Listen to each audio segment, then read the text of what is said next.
परिचय सर। ମୁଁ Sukanta Kumar Mahapatra, chief executive Puri urban and rural development society. आज रक्तदान शिविर आपंकर अनुष्ठित होती तो बर्तमान सुधा केते यूनिट रक्त संग्रह है और आगक आउ केते यूनिट आप रक्त संग्रह आशा रखिंट 2025 हूँ आम आंतर्जातिक समवाय दिवस समवाय वर्ष पालन कराऊँगी।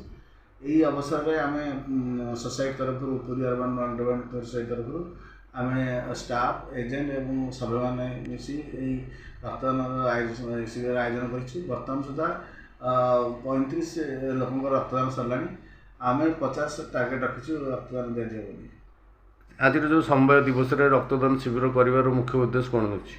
मुख्य समाज कल्याण गोटे मेसेज यहाँ समाज कल्याण विषय पुरी अर्बान प्राय जारी आगे जारी।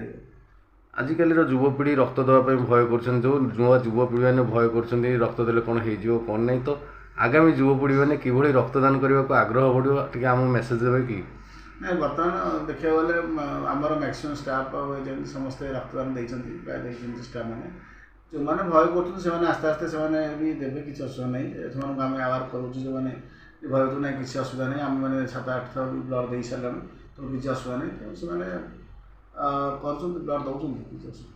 आज कार्यक्रम आपंकर एत सुंदर भाव जो कराई श्रेय आप क्या देवे? श्रेय समस्त देवी आम स्टाफ एजेंट और मेम्बर भाई मान समस्त श्रेय देवी समस्त सहयोग आज यहाँ सफल कर। धन्यवाद सर।